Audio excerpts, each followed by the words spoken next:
पिंपरी चिंचवडमध्ये अजित पवारांना धक्का बसण्याची शक्यता। अजित गव्हाणेंसह 16 माजी नगरसेवक शरद पवारांच्या पक्षामध्ये प्रवेश करण्याच्या तयारीत।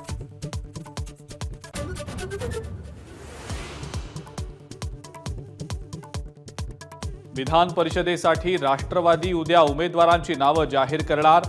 विधान परिषदेसाठी 50 जण इच्छुक, मात्र प्रादेशिक समतोल जातीय समीकरण लक्षात घेत 2 नावं फायनल होणार।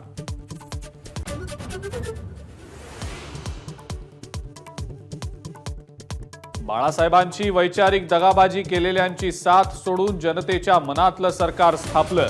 शिंदेंनी ठाकरेंना डिवचलं, तर आजचा दिवस जागतिक खोके दिन आदित्य ठाकरेंचा टोला।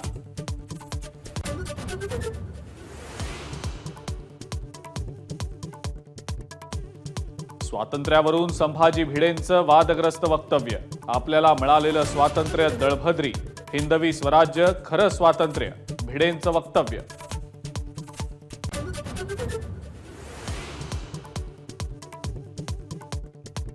संत ज्ञानेश्वर आणि संत तुकाराम महाराजांच्या पालखींचा आज पुण्यामध्ये मुक्काम। संगमवाडीमध्ये दोन्ही पालखींची भेट।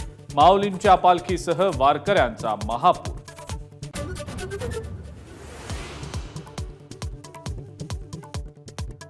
T20 वर्ल्ड कप विजेत्या भारतीय टीमला बीसीसीआय कडून 125 कोटींचं बक्षीस। बीसीसीआयचे सचिव जय शहा यांची ट्विट करत माहिती।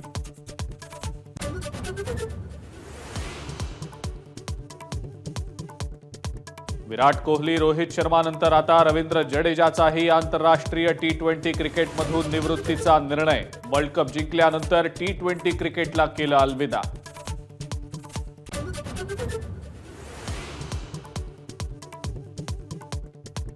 केदारनाथमध्ये गांधी सरोवर परिसरात हिमस्खलन, सुदैवानं जीवितहानी नाही।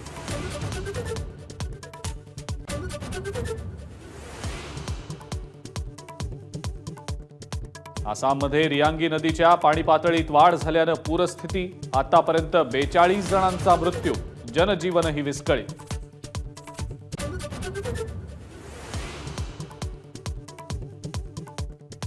पावसाच्या जोरदार हजेरीनं संपूर्ण महाराष्ट्रात नद्या, धबधबे प्रवाहित।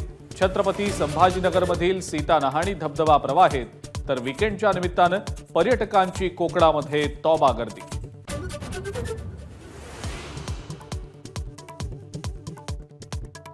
सुजाता सौनिक यांची महाराष्ट्राच्या मुख्य सचिवपदी नियुक्ती। महाराष्ट्राच्या पहिल्या महिला मुख्य सचिव बनण्याचा मान। आजपासून स्वीकारला पदभार।